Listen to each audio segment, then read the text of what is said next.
in my worldly days where I was like, oh my God, you're not really my friend. You were really like a hater and you talk bad about me.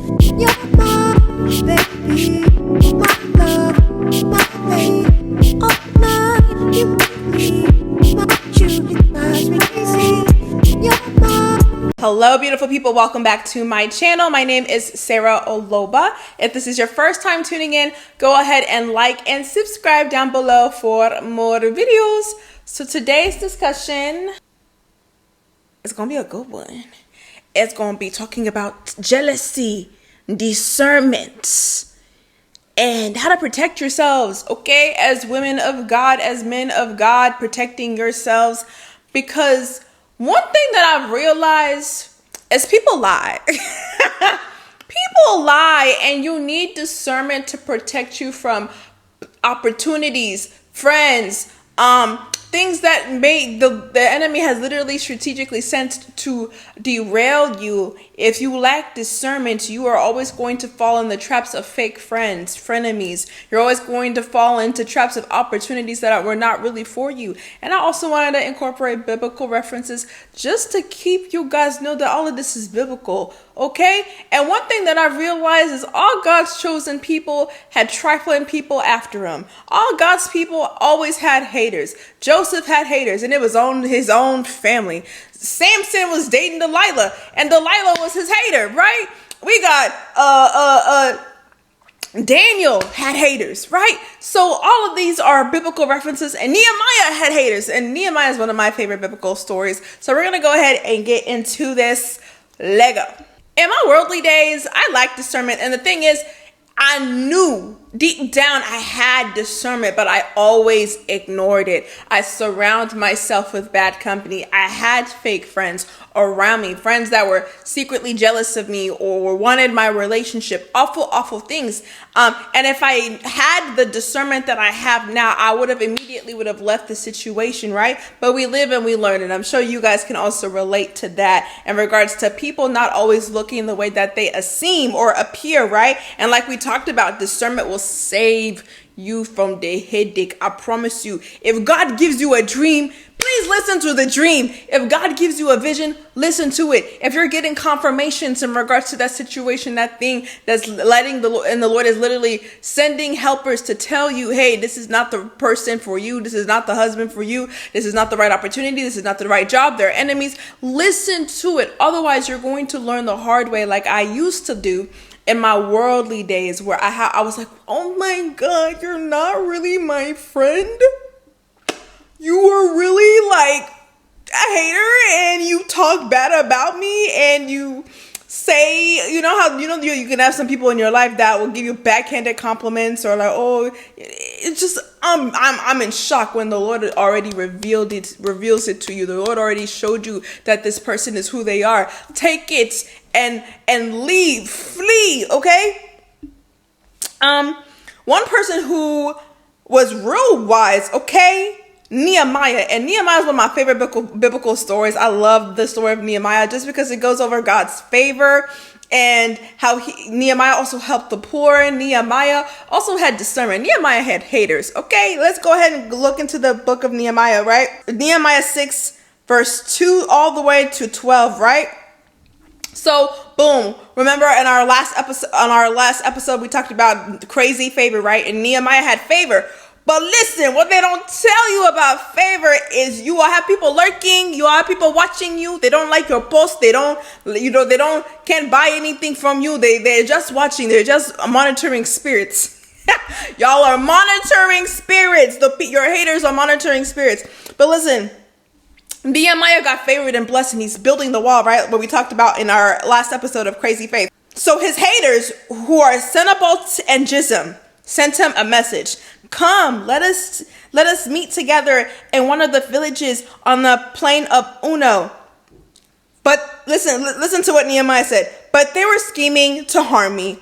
How did Nehemiah know that they were scheming to harm him? Right? They're like, oh yeah, let's go out, let's hang out. He already knew that these were his enemies. It's like, I have no business hanging out with my enemies. He was wise. How did he do that? He sought the Lord. He knew this. Let's go ahead and do this. So I sent messengers to them with this reply. I am carrying on a great project and cannot go down. Why should I stop work while I leave it and go down to you? Listen, his haters tried 4 times. 4 times they sent me the same message. These are the same haters that when Nehemiah was building this wall, they're plotting and scheming on how to distract him. Some people in your lives are literally there to distract you. When they see you doing good, instead of them congratulating you, they want to talk, they want to gossip, they want to spread lies about you, things that are not true about you, right? But Nehemiah had discernment. Discernment, okay? And another time, those same haters tried again.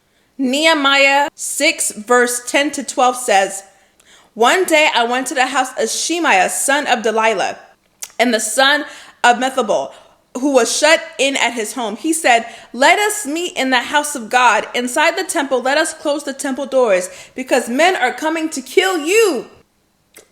His haters sent a whole prophet to prophesy towards Nehemiah. But Nehemiah said, should a man like me run away? Or should someone like me go to a temple to save his life? I will not go.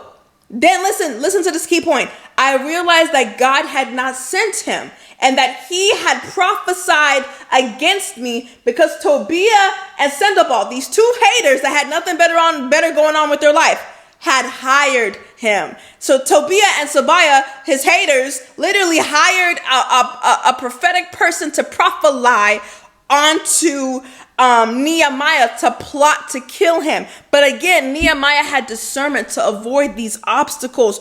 Who is someone that didn't listen to discernment? It was Joshua. We're reading Joshua 9 verse 12. Basically, I'm going to give you the Cliff Note version, which is Sarah's translation, but go to the book of Joshua 9 verse 12 to 17. Basically, there are people that showed up in Joshua's territory who pretended to be poor, pretended to be going through a struggle because they knew that Joshua's army and people were going to overtake their land and overtake them. So they pretended, they showed up. They're like, oh my God, we're struggling. We need help. Oh my God. And sometimes, especially as God's chosen people, you'll have a generous heart. You'll have a compassionate heart. If someone is going through a hard time, you will want to help them. But even with that, you have to take it to the Lord and get confirmation. Because listen, the Israelites sampled their provision, right? But did not inquire of the Lord. Let's go up a little bit. This bread of ours was warm when we packed it at home on the day we left to come see you. But now see how dry and moldy it is, right? They were pretending they just got some stale bread. They were trying to make themselves look like they were going through a hard time. And just to come to find out, because certain things from the natural eye is not always what it appears, right? They look like, oh my gosh, they're struggling. Let me help them. But in the spiritual, they were not actually who they say they were. They were not who they said they were, right? Joshua did not take it to the Lord and say, hey, Lord, who are these people that came to me? Show me if they're telling the truth. Show me with everything that we do, every decision, the job, the boyfriend, the husband, the opportunity. Take it to the Lord, because it'll save you so much stress. Joshua did not take it to the Lord. He just took it with his own understanding. And his own understanding was, oh my gosh, these people are going through a hard time. Let me help them. And come to find out, they lied. Because what? People lie, right? And listen, where it says, this is Joshua 9. Just pull up your Bible and read the Joshua 9, the whole thing from verse 12 all the way to 21. 3 days after they made the treaty to keep them safe, right? The Israelites heard that they were neighbors. They were lying to them. These people lied to them like, oh my God, we're from a faraway land and we're struggling. We need help. Help us. And some of us, we're kind, we're generous. We want to help people. But they were lying, right? They were lying. So it's important for us to use discernment and take things to the Lord in regards to everything. And sometimes it's just plain obvious, like Samson and Delilah. Delilah asked Samson multiple times what this man's secret to his strength was. And every single time Samson lied about it, right? Every single time Samson lied about it and just made up a story for her to leave her alone, she attempted that. You would think the first attempt would be a sign to Samson, like, oh my God, why is this woman trying to kill me multiple times? You would think, but no, he was delulu, okay? He was not listening. He was not listening to the discernment. He was infatuated with this woman to where he couldn't even see her fruits, that this woman was actually sent to harm him, right? When you're chosen by God, when you have purpose, when you have favor over your life, yes, you are favored. Yes, God will come through for you, but you also need to use discernment in regards to the people that God sends your way, in regards to the people the people that come your way, because you don't know who sent them, the opportunities that come your way, right? Even dating, use discernment. God, is this really this person for me? And I promise you, every single time you ask God for a sign, he'll give you a sign. He'll give you confirmation. He'll give you the dream to warn you. He'll give you the vision. He will give you confirmations that you will know that you will know that you will know that is God warning you about this person's fruit. That opportunity is not really of God. And it's up to you to decide whether or not you're actually going to listen to it, or you're going to be delulu and find out the hard way. Okay, so please do not be delusional. Please listen to the signs when God gives you those signs, because it's going to save you so much heartache, right?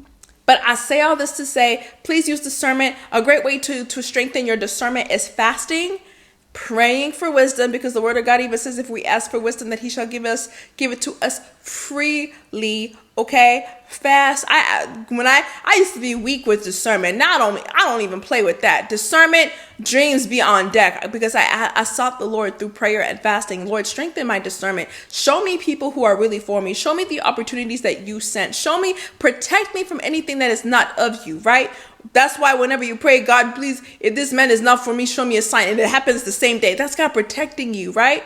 So anyways, I say this with love. I love you guys so much. Also, we do have our new prayer journals. This is the prayer journals that I created, and I'm super excited. I wanted my very first products to be things that I actually use. The best-selling one is the Woman That Prays. Look how cute that is. All the interior is the same within the prayer journals. We have two versions. We have a prayer journal and we have a notebook version. But the prayer journal version, this is the pray. The interior is all the same. It has that cute interior. And you just be able to jot down your notes and your prayers. And it's so beautiful to look back to see how far you've came. This was my old journal. I am a journaler. She's been through some things. And I keep telling y'all, like, did you really use your journal if it's not beat up with random stains? Did you really use it? She's been through a lot. But it's so beautiful for me to be able to look back and see how far I've came. And God's promises coming to pass, okay? Check out my website, which is just Smssaraholoba.com.